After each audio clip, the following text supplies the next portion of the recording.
नमस्कार, आप देख रहे हैं द वंदे भारत। संसद के विशेष सत्र की शुरुआत से पहले पीएम नरेंद्र मोदी ने कहा कि मून मिशन की सफलता चंद्रयान-3 हमारा तिरंगा फहरा रहा है। शिव शक्ति पॉइंट नई प्रेरणा का केंद्र बना है। तिरंगा पॉइंट हमें गर्व से भर रहा है। पीएम मोदी ने कहा कि पूरे विश्व में इस प्रकार की उपलब्धि को आधुनिकता, विज्ञान और टेक्नोलॉजी से जोड़कर देखा जाता है और जब ये सामर्थ्य विश्व के सामने आता है तो अनेक संभावना, अनेक अवसर हमारे दरवाजे पर आकर खड़े हो जाते हैं।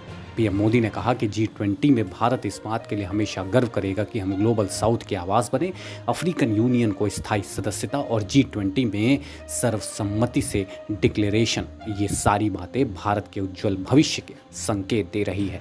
पीएम नरेंद्र मोदी ने कहा कि G20 की अभूतपूर्व सफलता, 60 से अधिक स्थानों पर विश्व भर के नेताओं का स्वागत, मंथन और ट्रू स्पिरिट में फेडरल स्ट्रक्चर का एक जीवंत अनुभव, भारत की विविधता, भारत की विशेषता के साथ G20 अपने आप में एक त्योहार बन गया।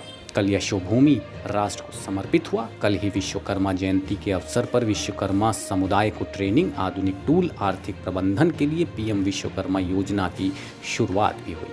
इस समय सारे देश में उमंग का माहौल है और एक नया आत्मविश्वास हम सभी महसूस कर रहे हैं। उसी समय संसद का ये सत्र हो रहा है। ये सत्र छोटा है लेकिन समय के हिसाब से बहुत बड़ा है। ऐतिहासिक निर्णयों के ये सत्र हैं। इस सत्र की एक विशेषता ये है कि 75 साल की यात्रा अब नए मुकाम से शुरू हो रही है। पीएम मोदी ने यह भी कहा कि मैं सभी सांसदों से आग्रह करता हूं कि छोटा सत्र है, उनका ज़्यादा से ज़्यादा समय मिले, उत्साह और उमंग के वातावरण में मिले। रोने धोने के लिए बहुत समय है, करते रहिए। प्रधानमंत्री नरेंद्र मोदी ने कहा कि कल गणेश चतुर्थी पर हम नई संसद में जाएंगे। भगवान गणेश को विघ्नहर्ता भी कहा जाता है। अब देश के विकास में कोई बाधा नहीं आएगी।